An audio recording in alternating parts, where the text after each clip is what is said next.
नमस्कार, मैं doctor Umesh Pratap Singh, BHDC 133 आधुनिक काव्य की इकाई की छायावाद पर आज आपसे बातचीत करेंगे।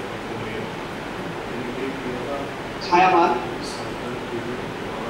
हिंदी साहित्य इतिहास के आधुनिक काल का एक तीसरा काल। इससे पहले हम लोगों की चर्चा हो चुकी है भारतीय विभिन्न कविता पर।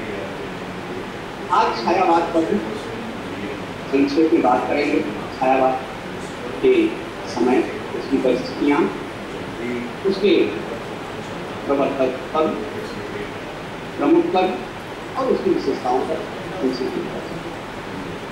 छायावाद का समय 1918 से 1920 लगभग अधिकतर आलोचक छायावाद का विषय मानते हैं। आचार्य रामकृष्ण ने भी छायावाद के समय के संदर्भ में इसी बात को उपयोगी माना। देखिए, किसी भी काल का समय किसी सन से निर्धारित करना थोड़ा मुश्किल है। उसका कारण कि कोई भी काल अचानक शुरू नहीं होता और अचानक समाप्त होता है। रातों रात न तो कोई काल शुरू होता है और ना ही रातों रात कोई काल समाप्त होता है। ऐसा छायावाद के साथ भी है और ऐसा जैसा हमने आपसे बात भी किया था, भारतीय युग के संदर्भ में हमने आपसे कहा था और विविध युग के संदर्भ में कहा, या किसी समग्रता के साथ भी देखा जा सकता है। तो विवेक की कविता राष्ट्रीय सांस्कृतिक धारा की कविता थी, स्वाधीनता आंदोलन की कविता थी, प्राथमिकता की कविता थी।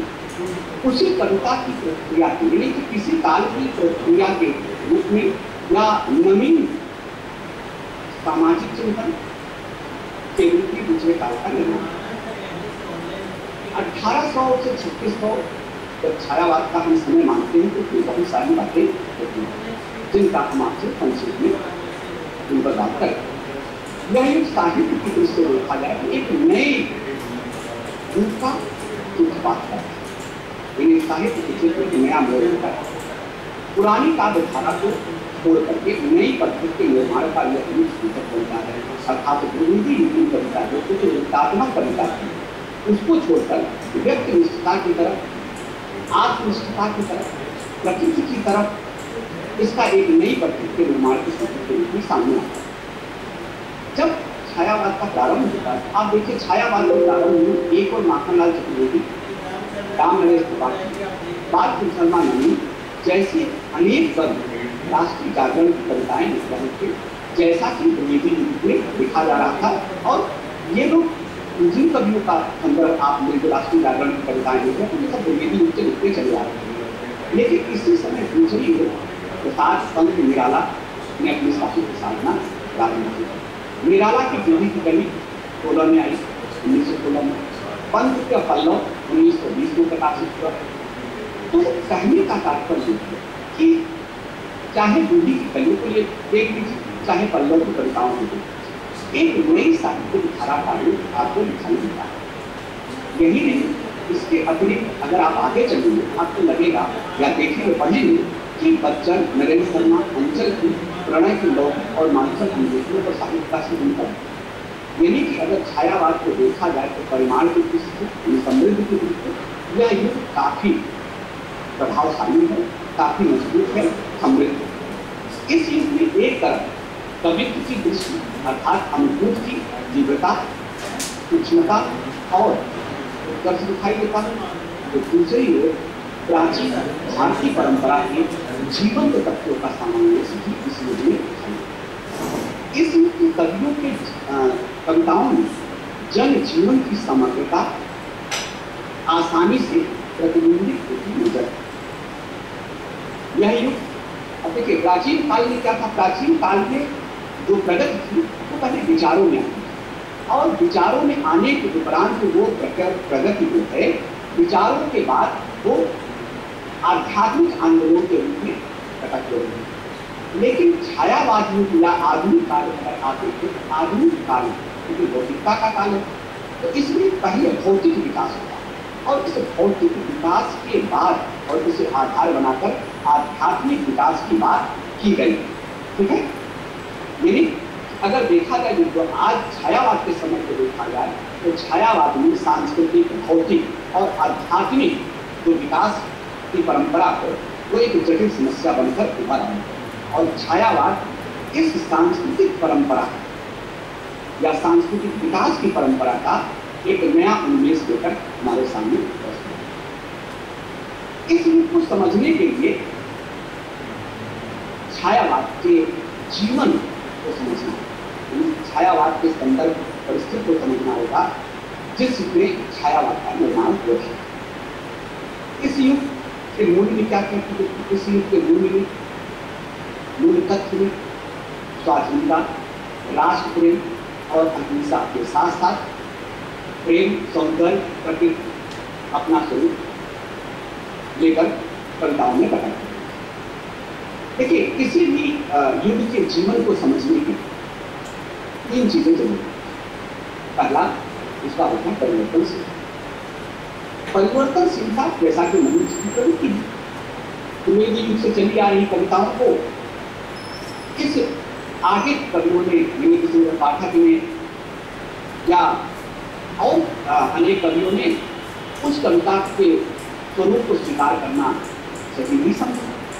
उन्होंने स्वच्छंद होकर कविता लिखना प्रारंभ कर दिया, तो परिवर्तनशीलता यहाँ से आपको दिखाई देने लगती है। इसके अलावा जब भी कोई साहित्य या कोई धारा चल रही होती है, कोई विचारधारा चल रही होती है, जो चिंतन चल रहा होता है, वो निश्चित रूप से उस चिंतन में एक नई लहर भी पैदा होती है, एक नई धारा का भी प्रवेश होता है। जैसा कि द्विवेदी छायावाद का प्रवेश होता है, जैसा कि आगे युग में द्विवेदी का प्रवेश होता है, क्या आगे चलकर छायावाद में जैसा कि हलावाद का प्रवेश होता है, इसी क्रम चलता रहता है। तो यानी एक इसको कहते हैं क्रिया प्रक्रिया, यानी चिंतन की जो नई लहर आती है वो क्रिया प्रक्रिया के स्वरूप आती है। और तीसरा होता है नवीन परिस्थिति। किसी भी साहित्य के निर्माण के लिए सबसे जरूरी है वहाँ उस वक्त की, उस समय की परिस्थिति। अगर आप देखिए छायावाद को देखिए या आधुनिक काल की कविता को देखिए, तो सबसे बड़ा और कट शब्द था बाहरी सत्ता, अर्थात ब्रिटिश साम्राज्यवादी सत्ता का जो प्रभाव था वो आधुनिक कविता पर पूरी तरह से था। कहीं न कहीं भारतीय युग के कवियों पर एक बड़ा बोझ बाहरी सत्ता, ब्रिटिश साम्राज्यवादी सत्ता था। यानी कि कोई भी कविता जब अपने कोई भी कविता का सृजन कर रहा था तो उसको इस बात का भी ध्यान रखना पड़ता था या रखता था या उसकी मनोवृत्तियां चलती थी। इस समय भारत पराधीन, तो कहीं न कहीं इसका भी एक पड़ाव तो नवीन परिस्थितियां और इस संदर्भ में काफी चर्चा भी होती है। लेकिन क्योंकि देखिए भारत पर अंग्रेजों का आधिपत्य था, लेकिन धीरे धीरे जो औद्योगिक क्रांति इंग्लैंड में हुई थी, धीरे धीरे उसका प्रभाव भारत पर पड़ने लगा था। अंग्रेजी का प्रभाव भारत पर पड़ने लगा था, अंग्रेजी पढ़ने वालों का प्रभाव भारत पर पड़ने लगा था। भारतवासी भी अंग्रेजी को पढ़ने लगे थे, बड़ी बड़ी किताबें पढ़ने लगे थे, विज्ञान की किताबें पढ़ने लगे थे। इससे विकास के रास्ते भी कहीं न कहीं आगे बढ़े। तो दूसरा प्रभाव देखिए, दूसरी स्थिति क्या थी? क्योंकि द्विवेदी युग का प्रभाव, यानी द्विवेदी युग का प्रभाव अभी गया नहीं था। मैंने कहा किसी भी युग का प्रभाव जाता ही नहीं, या तो बना रहता है या उसमें 2, 4, 6 साल का समय लगता है द्विवेदी युग के जाने में भी और छायावाद के आने में। तो इस युग पर द्विवेदी युग की व्यापक नैतिकता भी व्यापक है। जैसा कि पिछले व्याख्यान में मैंने आपको बताया नहीं था कि द्विवेदी युग की कविता नैतिकता की, आदर्श की कविता, राष्ट्रीयता की कविता, भारतीय सांस्कृतिक चेतना की कविता, और उस प्रभाव से छायावाद पूरी तरह से मुक्त नहीं हो सकता। इसके अलावा आप देखिए, जैसे सपोज करिए कि आप भारतीय युग को ले लीजिए, तो भारतीय युग को कहीं कहीं आपको युगकालीन प्रभाव दिखाई देगा और भारतीय युगकालीन प्रभाव में ही उस युग की जीवन की व्यवस्था को रेखांकित करने का प्रयास। द्विवेदी युग कवियों ने क्या किया कि राम और कृष्ण को आधार बनाकर देशोद्धार की साधना का काम किया। यानी राम और कृष्ण को आधार बनाकर जो कविताएं लिखी, जो साहित्य लिखे, किताब लिखे, उसमें कहीं न कहीं देश के उद्धार की बात की गई। चाहे भारत भारती देख लीजिए, चाहे साकेत देख लीजिए, चाहे हल्दी घाटी देख लीजिए, ठीक है, चाहे यशोधरा देख, कुछ भी रचना को देख लीजिए। तो लेकिन छायावाद में मैंने आपसे बताया कि छायावाद एक नई भावधारा, एक नई चिंतन को लेकर के सामने आती है। छायावादी कवियों ने क्या कि हम अद्वैत, भक्त, वेदांत, दर्शन, निर्गुण निराकार की ज्ञान को आधार बनाकर सामाजिक चेतना को रेखांकित करने का प्रयत्न इस युग के कवियों ने किया। इस युग के कवियों ने द्विवेदी विद्यात्मकता, जो विद्यात्मक कविता द्विवेदी युग में लिखी जा रही थी, उसका भी उन्होंने विरोध, और उस युग की स्थूल और सरस पदावली का भी विरोध भी किया, उस पर प्रतिक्रिया भी। यानी कि अगर देखा जाए, छायावाद के युग को देखा जाए, छायावाद के समय को देखा जाए, उसके जन्म के संदर्भ को देखा जाए, तो छायावाद युग भारत के अस्मिता के खोज है। इस युग में मैंने आपसे कहा, राष्ट्रीय सांस्कृतिक चेतना की बात हो रही है, आत्मा व्यक्त की बात हो रही है, मुक्त की बात हो रही है, रोमानियत की बात हो रही है, राष्ट्र प्रेम की बात हो रही है। यानी कि कहीं न कहीं छायावाद आधुनिक काल के समस्त कालों में अगर देखा जाए तो सबसे समृद्ध था, और ये काल भारत की अस्मिता की खोज का युग कहा भी जा सकता है। एक बात और क्योंकि द्विवेदी युग में भी गांधी जी का प्रभाव था, और छायावाद युग कविता पर भी गांधी का प्रभाव था। मैंने आपसे कहा कि किसी भी काल का प्रभाव और कोई भी कवि रातों रात अपनी कविता का लेखन समाप्त नहीं कर देता और काल समाप्त नहीं करता। छायावाद युग में भी प्रेमचंद्र लिख रहे थे, द्विवेदी जी, ऐसा नहीं कि द्विवेदी जी लिखना बंद कर दिया, ऐसा नहीं कि मैथिली शरण गुप्त ने लिखना बंद किया, ऐसा नहीं। तो छायावाद युग में जहाँ एक तरफ छायावादी युग की कविता लिख रहे थे, वहीं द्विवेदी युग भी कविता कर रहे थे।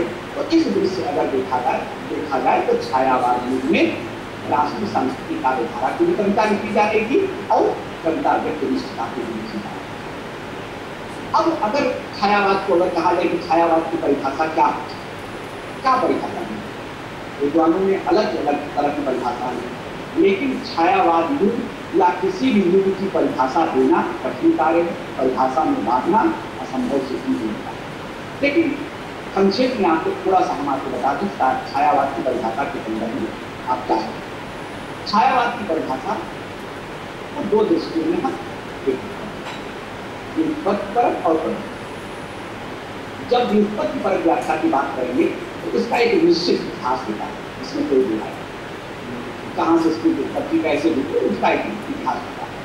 आरंभ में देखिए, छायावाद के आरंभ में छायावाद नाम मात्र खिल्ली उड़ाने के लिए किया गया, अर्थात द्विवेदी युगीन कवियों ने या कुछ कवियों ने और भी जो उसमें कविता लिख रहे थे, जब छायावादी कविता लिखी जाने लगी तो लोगों ने कहा कि ये कविता ठीक वैसे ही है जैसे स्वयं की छाया पर, छाया का मतलब छाया पर, तो ये खिल्ली उड़ाने के संदर्भ में इसका जिक्र किया गया। लेकिन इस खिल्ली या इस उपहास को उस युग के कवियों ने या आलोचकों ने चुनौतीपूर्ण स्वीकार किया और व्युत्पत्ति परक व्याख्या को प्रवृत्ति परक व्याख्या से जोड़ा। इसके अतिरिक्त उस समय की सबसे चर्चित जो पत्रिका है वो सरस्वती मालसा देवी की संपादक थी, देवी जो पूरा सरस्वती पत्रिका पर उस पर हमारी आपकी बात हो चुकी है कि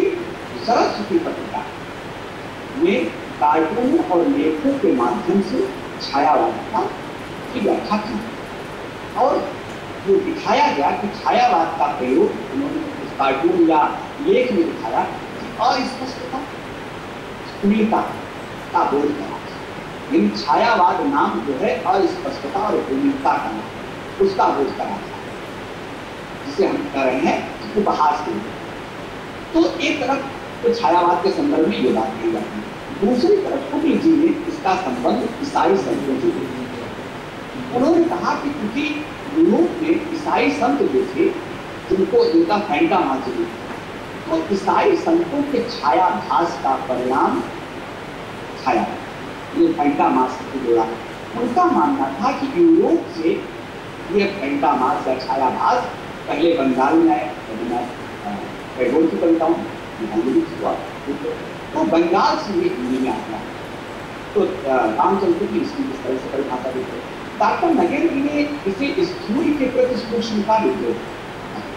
उन्होंने कहा कि क्योंकि द्विवेदी विधि की कविता स्थूलता की कविता थी और छायावादी जो कविता लिखी जा रही है वो चाहे आत्म केंद्रित हो, चाहे रहस्यानुकूल की कविता हो, चाहे प्रकृति से संबंधित कविता, सूक्ष्मता के को आधार बनाकर लिखा है।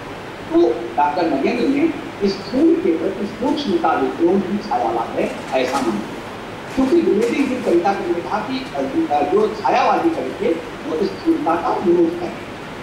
क्या दूसरे शब्दों में कह लीजिए सोची नैतिकता, रूढ़िवादिता या सामंती साम्राज्यवादी बंधनों के प्रति जो विद्रोह था, जो छायावाद के परिभाषा के रूप में या छायावाद के जन्म के रूप में देखा जाने लगा। तो इसलिए छायावाद का इससे भी जोड़ा। दूसरी चीज द्विवेदी, मैंने आपसे कहा द्विवेदी की कविता, द्विवेदी में दो प्रकार की कविता, एक तो द्विवेदी जी के निर्देशन में या उनके बताए हुए रास्तों पर चलकर कविता लिख रहे थे, और दूसरे कुछ ऐसे कवि थे जिसमें पाठक का नाम लिया जा सकता है, दूसरे कुछ ऐसे कवि थे जिन्होंने छंद होकर कविता लिखना प्रारंभ कर दिया था। द्विवेदी जी के बने बनाए कार्मिक को उन्होंने अस्वीकार किया। तो छायावाद में एक प्रश्न ये भी आता है कि छायावाद और क्षमतावाद का क्या है। दरअसल रोमांटिसिज्म के स्थान पर इन्होंने सक्षमतावाद, रोमांटिसिज्म का जो प्रवर्तन है जिसे हम वर्ड्सवर्थ को मानते हैं, ठीक है, रोमांटिसिज्म के स्थान पर सक्षमतावाद शब्द जो है इन्होंने कहा। छायावाद की आरंभिक कविताओं को ये कहा जाता है कि छायावाद की आरंभिक कविताओं में रहस्यात्मक अनुभूति, यानी रहस्य की चर्चा है, और बहुत दिनों तक छायावादी कविता को रहस्यवादी कविता से कहा या रहस्यवाद से जोड़ा। शुक्ल जी ने भी इन कविताओं में सच्चे सक्षमतावाद का रूप दिखाया या रूप निकाल दिया। शुक्ल जी ने इन कविताओं को, ये आईनी कवियों को सच्चे सक्षमतावादी कवि के रूप में भी माना। उनका ऐसा माना जाता था कि ये कह देना कि रविन्द्रनाथ के प्रभाव से ही सक्षमतावाद आया, ऐसा नहीं। ये भी नहीं है कि बंगाल से सक्षमतावाद आया, ऐसा नहीं है कि सक्षमतावाद पहले था ही नहीं। विद्वानों कई आलोचकों का ये मानना है कि छायावाद दिल्ली की अपनी रोमांटिक कविता या सक्षमतावादी कविता का धारा का एक विकसित, यानी कि छायावाद कभी अलग से नहीं आया, हमारे यहाँ चल रही सक्षमतावादी काव्यधारा का ही एक विकसित रूप अगर देखा जाए तो हम इसे मान सकते हैं। अगर हम देखें तो इसके कवियों में कौन कौन है, तो दो इसमें कैटेगरी हम कर सकते हैं, दो भागों को बांट। पहले भाग में अगर हमें बांटना होगा तुलसीदास पाठक, रामदास त्रिपाठी और मुकुट पांडे को हम ले सकते हैं, क्योंकि ये तीनों कवि सक्षमतावाद की कविता लिखते हैं। ये द्विवेदी युग में भी सक्षमतावादी कविता लिखी। और दूसरे चरण में अगर हम देखें जहाँ से प्रसाद, पंत, निराला, महादेवी की कविताएं हैं, तो इन्हें हम छायावाद में देख सकते हैं। इनमें छायावाद है, गुण भी हैं, इनमें तत्व हैं, इनमें सक्षमतावाद के भी तत्व दिखाई देते हैं, इनमें रहस्यवाद भी दिखाई देता है। तो कहने का मतलब कि छायावाद और सक्षमतावाद एक दूसरे के विरोध के संदर्भ में इसे हम देख सकते हैं।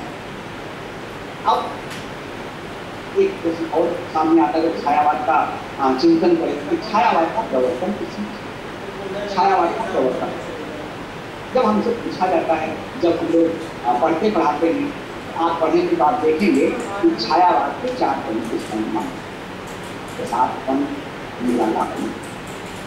लेकिन इसका प्रवर्तन किसने इसका प्रवर्तन किया, ये बड़ा विवादास्पद है।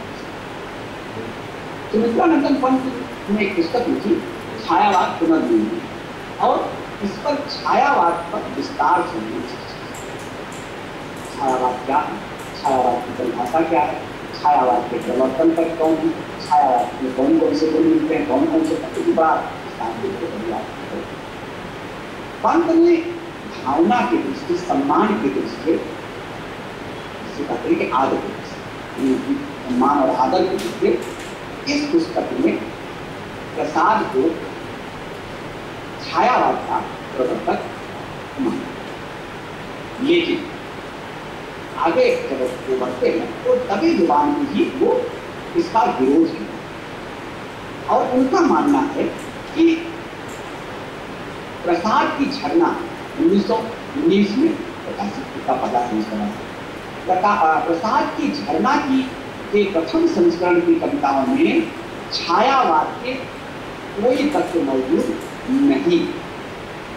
उसमें जितनी भी तीन कविताओं के तत्व मौजूद हैं ऐसा पंडित जी का मानना। जबकि उन्होंने अपने बारे में लिखा कि मेरी पल्लों की सभी कविताएं, उनका मानना था कि जो 1923 में सरस्वती में प्रकाशित होती थी, या वीणा के गीत संकलन को 1819 में ग्रंथ में स्वप्न नामक जो लंबी कविताओं की ईश्वर सरस्वती प्रकाशित हो गई, तो उनका ये मानना था कि मेरी जो रचना है, मेरी जो कविताएं हैं, वो सबसे पहले छायावादी तत्व के आधार पर सामने, यानी कि छायावादी तत्व सबसे पहले अंत जी मानते हैं कि उनके पल्लों में दिखाई देते। इस हिसाब से पंत जी को छायावाद का प्रवर्तन माना जाए या माना जा सकता है, ऐसा उनका मानना। ये लिखने की बात। अगर, लेकिन यहाँ एक प्रश्न और उठता है कि अगर लिखने की दृष्टि से माना जाए तो निराला की जीवी की कमी 1916 में प्रकाशित हुई थी। तो अब इस अर्थ में देखा जाए, इस संदर्भ में देखा जाए, तो निराला की जीवी की कमी को अगर देखा जाए, 1916 को ध्यान में रखा जाए, तो निराला छायावाद के प्रवर्तन कर दिया जाता है। तो कहने का तात्पर्य है कि प्रसाद, पंत, निराला तीनों उसी मजबूती के साथ प्रवर्तन के लिए आप किसी का नाम भी दे सकते हैं, ऐसा परिणाम। एक तरफ देखिए, एक तरफ सरस्वती में पंत की कविताएं प्रकाशित हुई और दूसरी तरफ मतवाला और समझने में निराला की कविताएं प्रकाशित हुई। यानी दोनों कवि की छायावादी तत्वों से निहित कविताएं इन पत्रिकाओं में प्रकाशित। इसके अतिरिक्त अगर प्रवर्तन की बात आए तो सबसे पहला नाम आता है उनकी कविताओं में भी छायावादी काव्य पंक्तियां मिलती और पहले से लिख रहे थे। इसके अलावा अगर रविन्द्रनाथ टैगोर की गीतांजलि को देखा जाए तो गीतांजलि की जो पहली अनुगूंज है वो कहीं न कहीं मुकुटधर पांडे के काव्य से यानी प्रसाद, पंत, निराला, गुरुधर पाठक और मुकुटधर पांडे, ये नाम छायावाद के प्रवर्तन के लिए अपनी जो छायावादी तत्व को आधार बनाकर अपनी मजबूती प्रस्तुत करते हैं। और आलोचक सबको, कुछ आलोचक प्रसाद को मानते हैं, कुछ पंत को मानते हैं, निराला को मानते हैं, कुछ लोगों का मानना है सुंदर पाठक के प्रवर्तक का भी और मुकुटधर पांडे का भी बिल्कुल नहीं। तो कहने का तात्पर्य है कि छायावाद का प्रवर्तन किसने किया, ये बड़ा विवादास्पद प्रश्न है। इसका निर्णय कर पाना इतना आसान नहीं है। और उसका कारण यह है, देखिए छायावाद केवल प्रतीक प्रेम नहीं है। छायावाद में न केवल प्रतीक प्रेम है, न केवल रहस्य भावना है। छायावाद एक विशेष सौंदर्य दृष्टि का उन्मेष होता है। और अगर जो छायावाद के सौंदर्य दृष्टि का जो उन्मेष तत्व मैं आपसे कर रहा हूँ, इसका अगर देखा जाए, यानी छायावादी दृष्टि का अभाव देखा जाए, तो सबसे पहले प्रसाद के काव्य में मिलता है। इसलिए ज्यादातर कवियों का ये मानना है, आलोचकों का ये मानना है कि छायावाद के प्रवर्तक कवि पंत ने भी आगे चलकर एक निष्कर्ष दिया जो काफी उपयुक्त भी है। पंत ने भी माना कि किसी एक कवि ने उस धारा का प्रवर्तन नहीं, तो ये कवि ने ऐसा नहीं कि छायावादी काव्य धारा का प्रवर्तन किया, सभी ने इसका अनुगमन किया और इसके विकास में सहायता। अर्थात कोई एक कवि नहीं है जिसका हम कह सकते हैं कि जिसमें ये गुण, सिर्फ उसी में गुण है, उसी को हम प्रवर्तन अभिमान ऐसा नहीं। तो कुल मिलाकर ये पंथ की बात ये बिल्कुल तर्क संगत है कि सभी ने इसका अनुमोदन किया, इसलिए सभी इसके तौर पर परिणाम। छायावाद जिस समय लिखा जा रहा था, तो राष्ट्रीय सांस्कृतिक का विधारा की कविताएं लिखी जा रही थी, उस समय एक्चुअली छायावाद के समय में निकालावाद लिखा जा रहा था। लेकिन चूंकि हम लोग छायावाद के संदर्भ में बात कर रहे हैं, तो मैं आपको 4 पहलू के सामान्य समझ से देते हैं। छायावाद के 4 पहलू पर माने जाते हैं जो आप पढ़ते पढ़ाते हैं। पहले कृष्णचंद्र प्रसाद, दूसरे पंत, तीसरे निराला। इन पर संक्षेप में आपको बता देती हूँ, जिससे आगे प्रवृत्ति नहीं हो सकता। देखिए, जयशंकर प्रसाद प्रेम और समतल के कर्म माने गए। इनकी प्रमुख रचनाओं में मिलन, कानन, प्रेम पथी, करुणालय, झरना, आंसू, लहर और कामायनी वो आपने आंसू और कामायनी इनकी दो महत्वपूर्ण। कामायनी तो सबसे ज्यादा चर्चित या आधुनिक काल प्रेम पथी पहले भाषा में उनकी बात छायावादी प्रवृत्तियों के दर्शन जो थे प्रसाद के झरना संग्रह से होने लगती। आंसू भी एक महत्वपूर्ण प्रकृति है प्रसाद की, और ये विरह काव्य। लेकिन ये विरह काव्य तो प्रसाद का विरह काव्य नहीं, किसी नायक नायिका का विरह काव्य नहीं। यह विरह काव्य, इस विरह काव्य के माध्यम से प्रसाद ने इस कल्याण की भावना को आबद्ध करने का कवि ने अतीत जीवन की अनुभूतियों को स्मृति के माध्यम से एक दर्द अभिव्यक्त इस के माध्यम से आपके सामने इस की जो भावभूमि है उसका स्थायी जो है वो विकास स्थिर नहीं है, विकास। तो आंसू एक नहीं। दूसरा कामायनी। कामायनी प्रसाद जी की सबसे महत्वपूर्ण कृति है, छायावाद की सबसे महत्वपूर्ण कृति है, और यह एक पौराणिक आख्यान है जिसमें मनु और श्रद्धा के माध्यम से सृष्टि के निर्माण की कल्पना है। यह मानव सभ्यता, भारतीय मानव सभ्यता का प्रवर्तन भी करती है, किस प्रकार से मानव का जन्म इस संसार में हुआ। कामायनी में प्रसाद जी ने बुद्धिवाद पर हृदय की प्रतिष्ठा, अर्थात बुद्धिवाद पर हृदय जीत जाए। और दूसरी चीज, अनेक समस्याओं के बाद, प्रलय के बाद, अनेक संकटों के बाद भी कामायनी आनंदवाद का यानी प्रसाद कामायनी के माध्यम से आनंदवाद की स्थापना करके नजर आए। अब अगर आप इसको भारतीय परिप्रेक्ष्य में लें, वर्तमान परिप्रेक्ष्य में, समय के वर्तमान परिप्रेक्ष्य में लें, तो तमाम संकटों के बाद आनंद की अनुभूति दिखाना, अर्थात परासत्ता से, पराधीनता से भारत एक दिन आजाद होगा। एक दिन भारत पर आनंदवाद की प्रतिष्ठा होगी। भारत आनंदवाद का प्रतिनिधित्व करता है, ये इसके माध्यम से दिखाते हैं। दूसरे कवि के रूप में अगर देखें तो निराला को देखें। निराला की कवि, जैसा कि आप जानते हैं, निराला की प्रमुख रचनाओं में अगर देखें तो अनामिका, परिमल, तुलसीदास और रामकृष्ण। निराला का संपूर्ण साहित्य संघर्षों का विरोध और विद्रोह का। निराला का व्यक्तित्व और कृतित्व दोनों उसी हिसाब से चलता रहा, जैसा कि निराला पर और निराला के कृतियों पर दर्शन का प्रभाव आसानी से उनकी कृति तुलसीदास काफी चर्चित। तुलसीदास ने तुलसीदास के माध्यम से भारतीय परंपरा के गौरवशाली मूल्यों की प्रतिष्ठा करते हुए निराला। तो निराला का साहित्य आप देखिए, चाहे आप चलो स्मृति को देख लीजिए। अब जब हम बात करेंगे प्रवृत्तियों की, तो इस संदर्भ में निराला की बातों पर बात की जाएगी। तो निराला की का संघर्ष जो है उनकी कृतियों में राम की शक्ति पूजा इस रूप की कामायनी के बाद दूसरी राम की शक्ति पूजा में निराला ने धर्म और अधर्म के शाश्वत संघर्ष को जीवंत रूप में दिखाया। धर्म और अधर्म का संघर्ष का चित्रण या धर्म और अधर्म का जिस प्रकार से धर्म और अधर्म का इस युद्ध चला भारतीय समाज में, भारतीय भारत में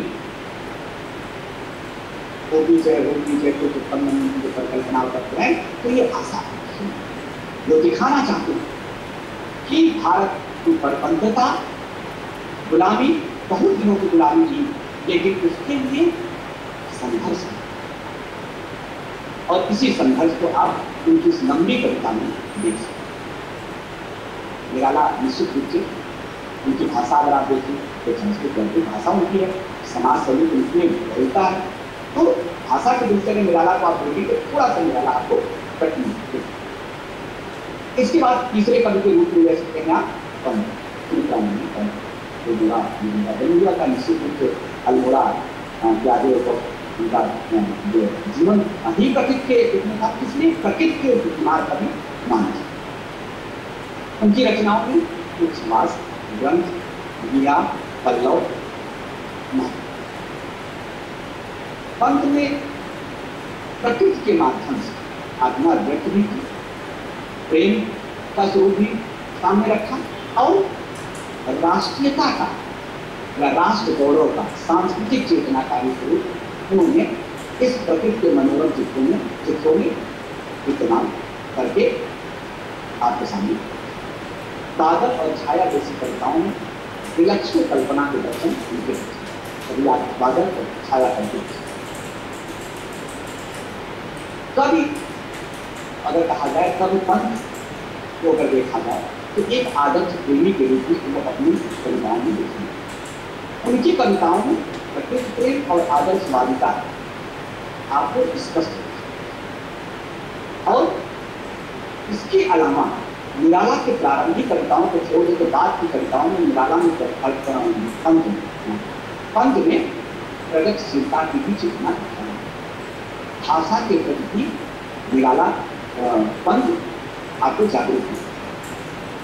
उनकी भाषा में लाक्षणिकता, विपर्य, विरोध, चमत्कार, मानवीकरण, प्रतीक, विधान, ये उनकी शैलियों की विशेषता है। तो पंत की कविताओं में पंत जहाँ एक तरफ प्रकृति के कवि हैं, वही दूसरी तरफ प्रगतिशील चेतना की भी कवि। चौथे कवि के रूप में अगर देखा जाए तो महादेवी वर्मा का नाम दिया। महादेवी वर्मा उन्हें आधुनिक मीरा भी कहा जाता है। विरह वेदना की प्रवृत्ति है। उनकी प्रमुख रचनाओं की बिहार, रश्मि, नीरजा, शांति, यामा प्रमुख। महादेवी के काव्य में विस्मय, जिज्ञासा, व्यथा और आध्यात्मिकता के भाव प्रारंभ से ही दिखाई देते। महादेवी अज्ञात प्रियतम के प्रति प्रणय निवेदन करते हुए दिखाई देते। उनकी समस्त रचनाओं में एक अज्ञात प्रियतम दिखाई देता है, जिसे आलोचकों ने, पाठकों ने रहस्यवाद के रूप में लिया। महादेवी का दूतवाद किसी सीमा तक समाज कल्याण की कल्पना में, भावना में उनका दूतवाद के मैंने पहले भी कहा था कि छायावादी कवियों का जो आत्म चिंतन, छायावादी कवियों की जो आत्मवेदना, आत्मा प्रेरणा है, उनमें कहीं न कहीं समाज कल्याण की भावना थी। ऐसा महादेवी की कविताओं में भी देखने को मिलता है। वे स्वयं साधना की आग में जलकर सामाजिक जीवन को, स्वयं विरह में जलती हैं, स्वयं साधना की आग में जलती हैं, लेकिन सामाजिक, भारतीय सामाजिक जीवन को अधिक सुखद और मंगलमय बनाना चाहिए। अर्थात अपने विरह के माध्यम से, अपने प्रणय के माध्यम से, अपनी आत्मा व्यक्त के माध्यम से, अपनी व्यक्तिनिष्ठता के माध्यम से वो सामाजिक जीवन में सुख और मंगल की कामना करती हैं और उसे यथार्थ रूप में प्रस्तुत करने का भी प्रयत्न। महादेवी पर बहुत दर्शन का भी प्रभाव देखा जा सकता है। महादेवी की अनुभूतियां व्यक्ति परक तो है ही, निश्चित रूप से कहा जाता है कि महादेवी मैं नीर भरी दुखी बड़ी की जब वो बात करती, व्यक्तिनिष्ठता करता है, स्वयं के विरह की बात करती है, स्वयं के जीवन को। लेकिन आलोचकों का यह मानना है कि महादेवी की अनुभूति को व्यक्ति परक देखना एक कानूनी का परिचय। महादेवी इस अगर दिव्यता में अगर महादेवी को देखी, चिंतन में देखी और संपूर्ण चिंतन करें तो महादेवी लोक कल्याण की भावना से जुड़ी उनकी कविताएं हैं या उनके विचार देखें। अब संक्षेप में प्रवृत्तियों पर भी चर्चा करनी चाहिए कि छायावत की प्रमुख प्रवृत्तियां कौन है। देखिए, अगर आप छायावाद को पढ़िए, चिंतन करिए, तो लंबा विचार विमर्श अगर करने के बाद अगर देखिए तो छायावाद न रहस्यवाद न केवल सत्य और न ही स्थूल के प्रति सूक्ष्मता नहीं। छायावाद को एक सीमा में बांधना, एक फ्रेम में बांधना, एक ये कह देना कि छायावाद की कविताएं रहस्यवाद की कविताएं, छायावाद में शैली की विशेषता है या स्थूल के प्रति, ऐसा आलोचकों का मानना है कि छायावाद को पढ़ने के जानने के लिए छायावाद पर लंबा विचार विमर्श करना पड़ेगा, लंबा चिंतन करना। छायावाद कुछ प्रवृत्तियों में सीमित नहीं, छायावाद की जितनी भी परिभाषा दी उनमें कुछ अधिक निकलता है। अब समस्या ये, आलोचकों का ये मानना था कि जितनी भी परिभाषा दी जाए उसमें कुछ अधिक निकलता है। अगर छायावाद को रहस्यवाद कहते हैं तो कुछ अधिक ही निकल जाता है, केवल शैली कहते हैं तो भी उसमें कुछ अधिक निकल जाता है। स्थूल के प्रति सूक्ष्मता विद्रोह में अगर छायावाद को कहते हैं तो इससे कुछ अधिक निकल जाता है। इस कुछ को परिभाषित किया जाए, इसका प्रयास किया जाए। ये कुछ क्या तो ज्यादा निकल जाता है, इस पर चिंतन करते हुए नंदलाल वाजपेयी ने छायावाद को अव्यक्त की लाक्षणिक प्रणाली मात्र नहीं। उन्होंने कहा छायावाद अव्यक्त की लाक्षणिक प्रणाली मात्र नहीं है, जैसा कि तुम जी मानते हैं, ये कहते हैं कि अव्यक्त की लाक्षणिक प्रणाली तुम जी मानते हैं, लेकिन नंदलाल वाजपेयी जी छायावाद को अव्यक्त की लाक्षणिक प्रणाली मानने से इनकार। वो कहते हैं कि नूतन सांस्कृतिक भावना, नूतन सांस्कृतिक भावना का जो तत्व है, जो स्वरूप है, वो छायावाद है। अर्थात छायावाद नूतन सांस्कृतिक भावना का परिचय देता है। अपन डॉक्टर देवराज ने छायावाद पर जब अपनी पुस्तक लिखी तो उन्होंने लिखा कि आधुनिक मनोवृत्ति का प्रतीक छायावाद। डॉक्टर देवराज ने आधुनिक मनोवृत्ति का, यानी कि जो आधुनिक मानव है उसकी मनोवृत्तियों का प्रतीक छायावाद।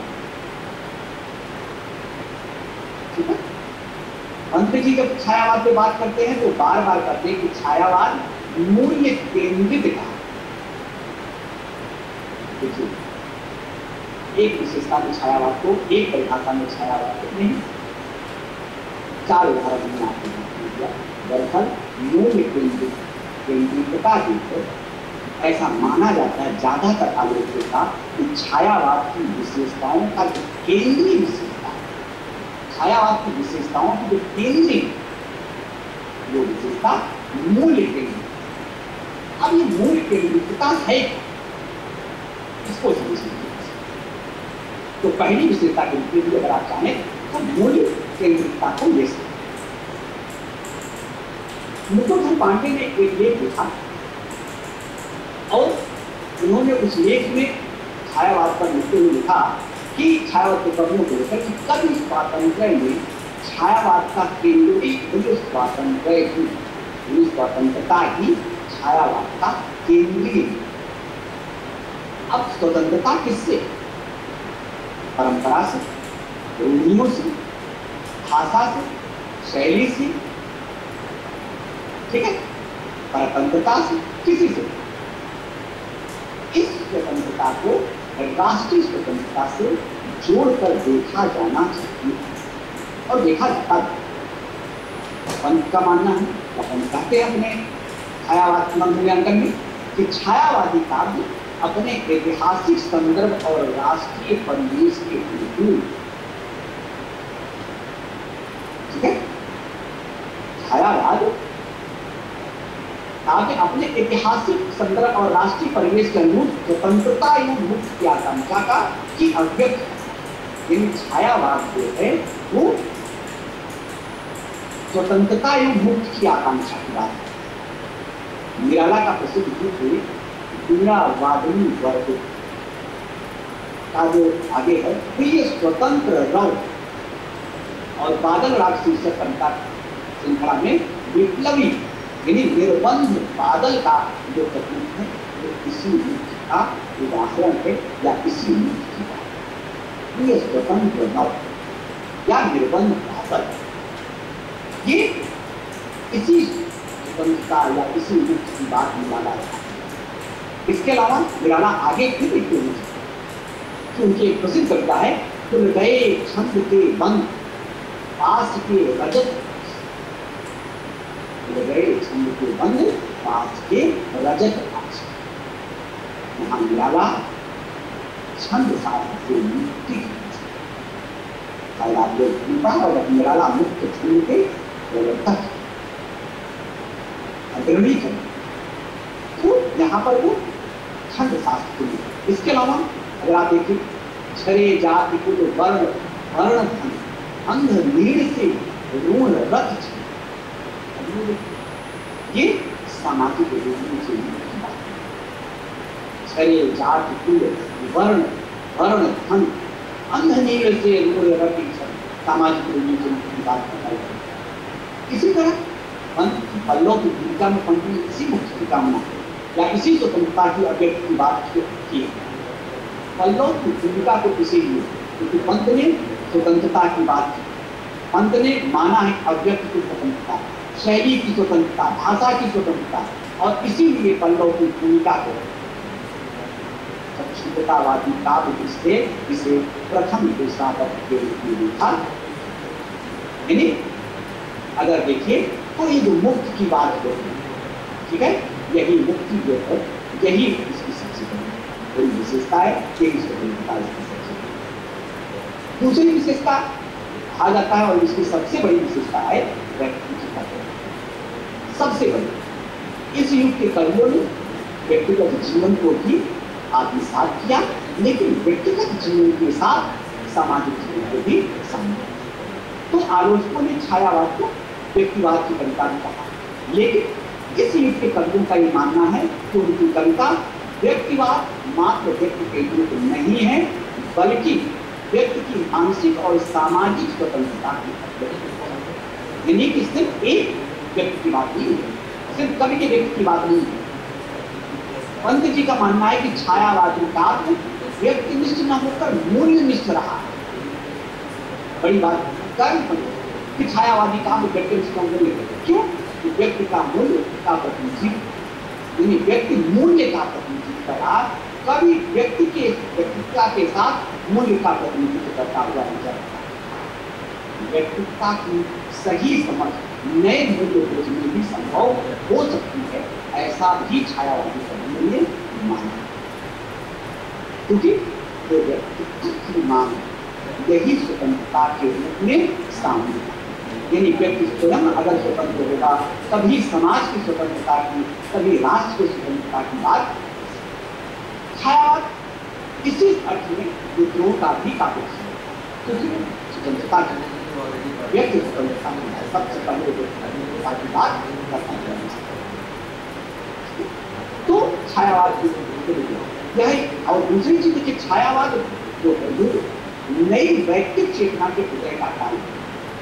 इस समय आत्मकथात्मक कविताएं लिखी जा रही है, यानी कि स्वयं मैंने कहा कि द्विवेदी की कविता में आत्मकथात्मकता के लिए कोई स्थान नहीं। छायावादी कवियों ने कहा कि आत्मकथात्मकता का योगदान जब तक कविताओं में योगदान नहीं तब तक समाज में हम कुछ नया योगदान नहीं, यानी आत्मकथात्मक कविताओं का अर्थ जैसे आत्मकथा शीर्षक से प्रसाद जी ने कविता लिखे बहुत चर्चा। निराला की सरोज स्मृति और वनमेला भी आत्मकथात्मक, सरोज स्मृति उनकी खुद पीड़ा थी, उनकी बेटी की पीड़ा थी, लेकिन उस आत्मकथा के माध्यम से इतना सुंदर साहित्य, इतना सुंदर काव्य समाज के सामने आया। तो अपने जीवन के मार्मिक प्रसंगों का उल्लेख करते हुए निराला ने सरोज स्मृति या वनमेला के माध्यम से समाज के दर्द को भी पाठ्य सामने। इसी तरह से अगर महादेवी को देखा जाए तो महादेवी की समूची गीत सृष्टि, मैं नील भरी की बनी का व्याख्यान भी नजर आती है। पूरा का पूरा साहित्य महादेवी का देख लिया जाए तो आत्म केंद्रित या व्यक्तित्व का शुरू करा है। तो अगर इस दृष्टि से देखा जाए तो छायावादी कविता कवियों की कविताओं में आत्म प्रसार की प्रेरणा निश्चित रूप से मिलती है। प्रसाद के प्रेम पति का जो प्रेम है उसका जो लक्ष्य है वो अपरिमित। प्रसाद जी लिखते हैं कि इस पथ का उद्देश्य नहीं है श्रांत भवन की तरह, किंतु पहुंचना उसके आगे जिसके आगे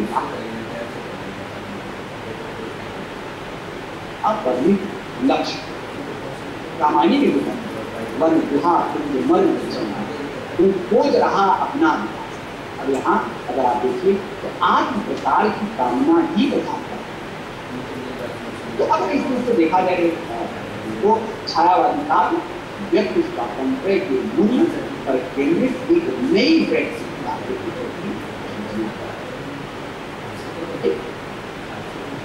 इसके अलावा तीसरी विशेषता के रूप में अपनी विशेषता के रूप में आत्मा व्यक्त कर सकते हैं। अनुभूति छायावाद में अनुभूति के महत्व प्रतिष्ठा है।